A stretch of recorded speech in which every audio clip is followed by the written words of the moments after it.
fellow freelancers, it's your pricing queen Jazz here. Welcome to the Creative Business Kitchen, where ambitious freelancers go to build a business that feeds their passion and fills their back pocket. Today, I'm going to share with you how being a great designer is literally just one part of being a successful freelancer, but also how you need to nail how you serve your skills. Basically, the part that they don't teach you in design school. So hit that like button, subscribe to the channel, and prepare to feast on all things to help you find your own flavor of freelance success. Let's dig in. Now, despite what your school guidance counselor might have told you, there is actually quite a lot of cash to be made in this industry. And I'm speaking from experience. Now, you're great at what you do, so people will want to hire you, right? I wish I could tell you yes. I really wish I could tell you yes. And if cash was being handed out based on the actual creative skill and nothing more, there'd be a lot more talented and hardworking creatives earning the income they deserve. But doll, that ain't the world we live in.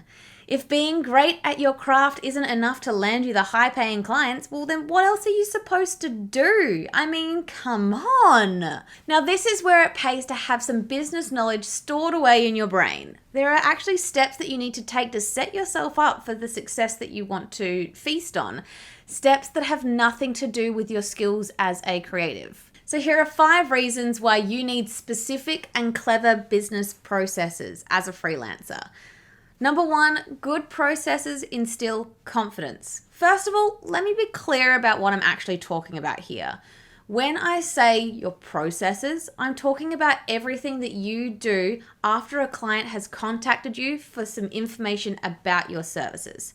So let's paint a picture here for a moment. Someone sends you a message to your social media page or maybe to your email asking for your prices. What do you do now? Do you reply with a standard hourly rate? Do you schedule a Zoom meeting to discuss?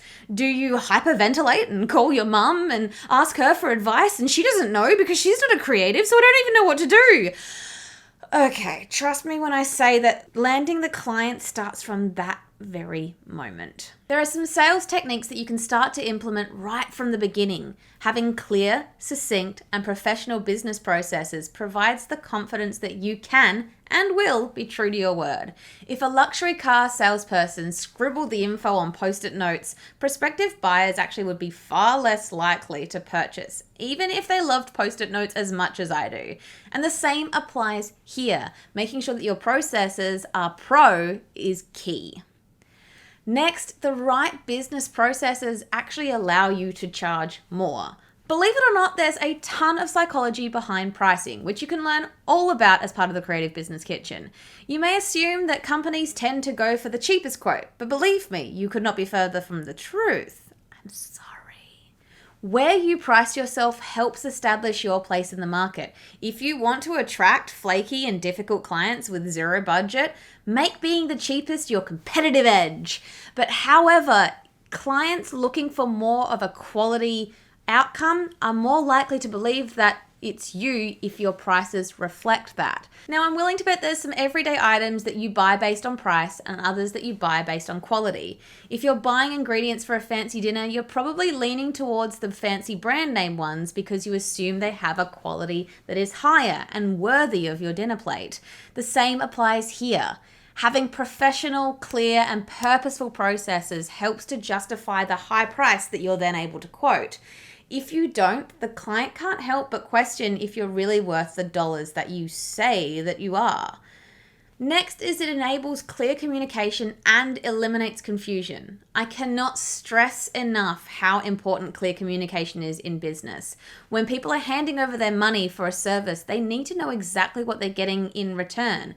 And on the flip side, effective communication allows you to set stronger boundaries, set better terms and conditions, and at some stage, it's likely that you'll need this to protect yourself against dodgy clients and the ones that we don't actually want to keep. Having a clear and professional looking services agreement can outline your terms and conditions as well as having everything that's included in your fee.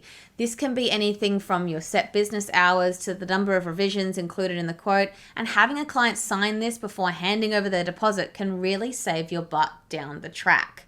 What I would also recommend if you're wanting to go down this process is actually implementing a client onboarding process when a client joins you. So it would be a document that's sent to them that sets those expectations of when you're available, what the best ways to get in contact with you are, what your working hours are, and what the expectations are on either side. If this is something that you don't have in your recipe for serving your clients, then head over to here and pinch my kit. I'm more than happy to hand it over to you. It's my client onboarding kit that sets all this up for success and makes it so it's a better process for you and for your clients. Next, it sets you apart from your competition. There's a good chance that this cashed up prospective client is getting quotes and information from other people as well as you. Now, while your work is no doubt outstanding, theirs might be too.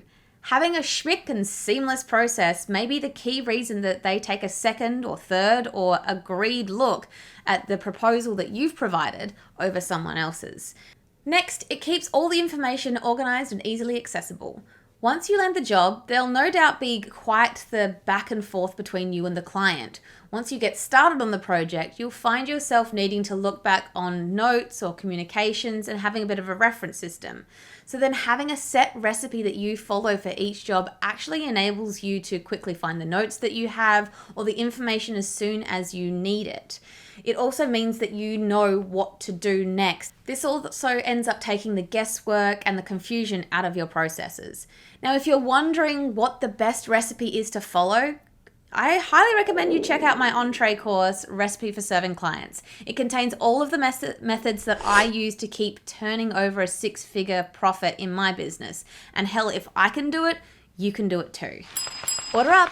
That's a wrap on today's video, my fellow culinary creative. I hope I've given you some food for thought when it comes to the business side of freelance. Finding your own flavor is success, but don't stop there. Head over to creativebusinesskitchen.com to feast on even more resources and tools to help you grow a profitable freelance business. From creative calculators to gourmet guides, from finding hungry clients to charging with confidence as a creative, I serve everything that you could possibly need to cook up a storm of profit and passion in your creative business. I'll see you in the kitchen. Until next time, peace out.